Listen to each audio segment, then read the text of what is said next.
It was raining maybe 2 hours ago, and you can see it's blue skies now. We got about 1.5 inches of rain, and here we are fishing.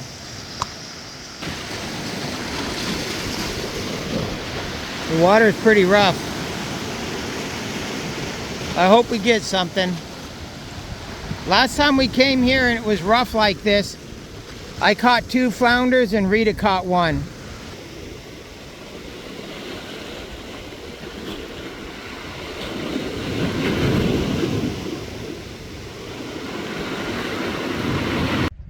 This hill right here, we just went fishing down here where those folks are at.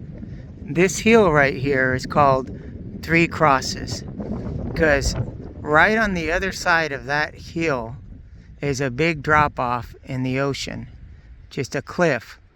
And 20 years ago, this road right here, there's 3 guys driving up that hill, and they're driving all the way up that hill. And I guess he just thought, oh, I can come up the hill and go down the hill on the other side. He wasn't familiar with this road. He just went right off the cliff, and all 3 of them died. So they call this hill 3 Crosses. And that's the island of Tiburon, way out there. It's the biggest island there in the Sea of Cortez. And fortunately, folks, this place was a dud for me again. I've come here a few times and never caught anything, and yeah, those fish are elusive here. Well, we have to go somewhere else because this place has just too many birds. We're trying to catch fish, but there's so much seaweed, I can't do anything. Here's Mimi freezing to death. She's turned into a mud rat, a swamp dog.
Unfortunately, I didn't have my camera with me. I don't have my GoPro anymore.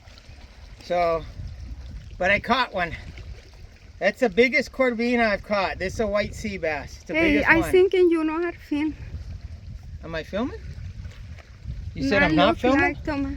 Not look like it's filming. Oh. Okay, say again. Yeah, it's the biggest one. So this is going to be ceviche, pan asado, whatever.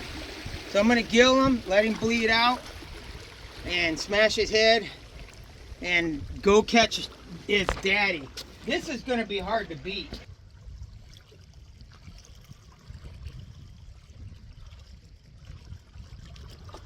This is what I'm fishing with.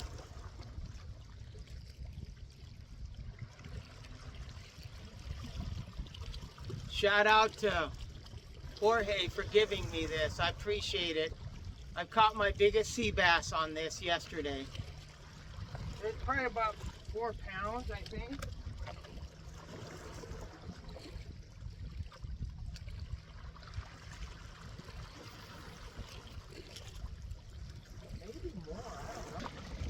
Be careful with them. Oh, it's a cordobilla. That's probably what you were getting bites on. So the pliers are over there. Let's go look at him since she caught him on camera. This is not the target species, folks. In Spanish, they're called corbillas, right? Yeah, it's cabrilla. Cabrillo. And they get a lot bigger than that.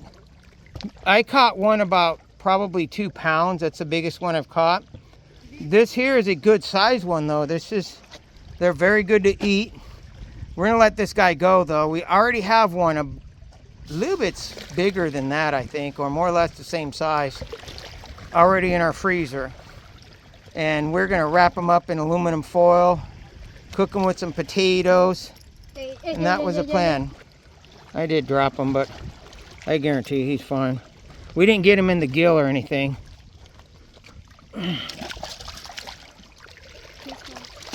Went under the rock. So that water goes way under there. All right, girl. Catch a big one, Rita. Corbina. You see those 2 hooks there? That was added by my friend again. It goes like that. That's how it looks. Get out there. All right. She's killing me, folks.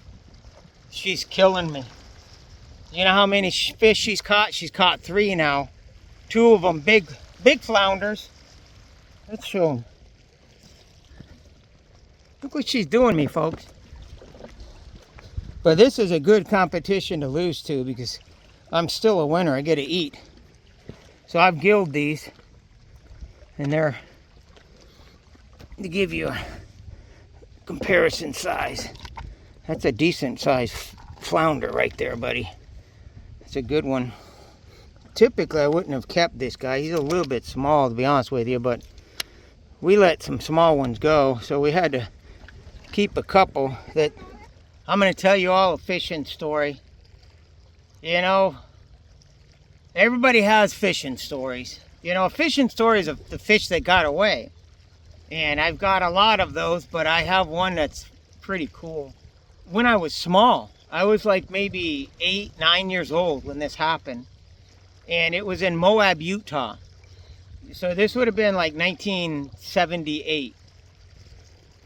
Boy, that place looks a lot different now. But back then, there wasn't even a stoplight in the entire town. There was a stop sign, one stop sign in the whole town. And there was just, nobody even knew what Moab was. You'd say, I'm from Moab, and they'd look at you like you're from another planet because nobody heard of that place. And it was a really cool place to grow up. All the history of the Native Americans, and you know, you're in the Colorado, you're fishing the Colorado River, folks, in the bottom of like the Grand Canyon. That's the best way to describe Moab if you haven't seen it, but I'm sure a lot of you have. And it's now a very touristy town. Went and visited not too long ago, and it was unrecognizable to the little town that I grew up in. So this is where this happened. There was a little creek that ran right through Moab, and it was just a little tiny creek. It's no longer there. I went there and it's gone. They paved over. There was a little tiny creek that ran through middle town, and there was this section that was over by like a farmer, and he had this big bulldozer. And he went down in that creek and he bulldozed a big area and made a pond right in there. So the creek ran into the pond, and he had some old cars and stuff that was inside the bottom of the pond, and he just left them in there, you know. I don't know if he threw them in there for structure or why it was in there, but there was an old car down in the bottom of this pond. And this pond was like maybe 20 feet deep. It was a big pool. The pond was probably a good acre. That's how big that area was, maybe even more. And it was the best fishing place in that creek. That's for sure, one of them. And there was some big fish in there, some really big fish in that little area there. And there was one in particular. And he had a name, this fish. And we had ideas what it was because you'd see a flash when it would hit you, when it would catch your line. And one day we caught that fish again, which this is a notorious fish, and his name was WhiteNose. And you're going to find out why we call them WhiteNose. He's a very big fish. Very big fish. You know, for a creek, bigger than anything I've caught on this camera, on this film. You know, you've seen me catch a lot of fish. This fish was much larger, and obviously is a freshwater fish. And it was called WhiteNose, and we caught it just like we've done many times before, and it would always get away. It's a very smart fish. You know, the bigger the fish, the older they are, they get really smart, and they'll go deep, and they'll go deep. They'll dive down, and they'll do everything it takes to get away, and they've done it many times, and so they know all the little tricks to get away. And this fish had gotten away many times. This is not its first rodeo, that's for sure. And so we had him on, and he's running the creek, and you know, we're fighting him like crazy, and he dove down to where that car was underneath the water.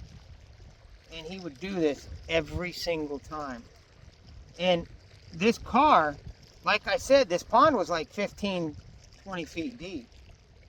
And he'd dive all the way down, you know, dragging your line. You know, if you didn't set your drag, he'd break your line. He was very big. He was a big fish. I would say pushing 100 pounds. That's how big this fish was. At least 50 pounds, but I think it was more than that. And it went down all the way, dove all the way down in there, and boom, the line would get snapped. Thus his name, WhiteNose. He would go down, dive down in there, and the window of that car was broken.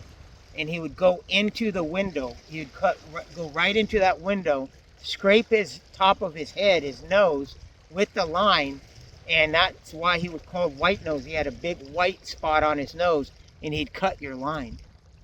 He'd cut your line, man. And so you'd catch him, and always you'd be fighting, trying to keep him on the other side of the pond. Because if he got over to that other part of the pond, it was over. The fight was over, because he'd do that over and over. And this fish had been in there for many years and has done that so many times. Who knows how many countless times he had done that. But he was a very smart fish. But, you know, all good stories have to come to an end. And his did. I wish I could tell you that I'm the one that brought him in. But even fish stories, they're true. This one is. I didn't bring him in, but my friend did. And how he did it was he dove down in that water, you know, 10, 15 feet, holding his breath, dove down in there and put a piece of wood over that windshield and tied it down.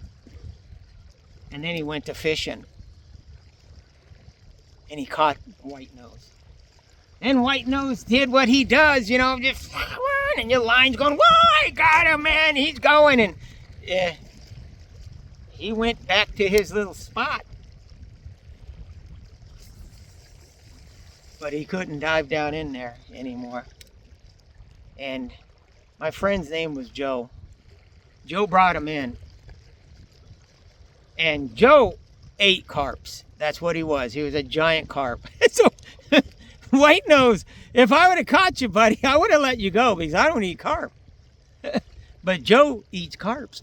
So, Joe tied him to his 10-speed and rode over to my house. Knock, knock, knock. Hey, come on out. Check out the fish. And I caught WhiteNose. WhiteNose. And I was kind of sad, to be honest with you. You know, this fish was a legend. And he had him tied to his 10-speed. The fish was longer than his 10-speed, folks. That's how big WhiteNose was. That fish was more than 4 feet long. Like I said, I know he was over 50 pounds. I know that. And yeah, Joe ate WhiteNose. Joe, if you're watching this video, I just told on you, buddy. But true story, guys. If you like that story, let me know. There's actually more of childhoods. There's another one that we called Four Hooks. You can probably imagine why that was his name, but that was a catfish. Same creek. Same creek. But thanks for watching my videos. We'll see you on the next one.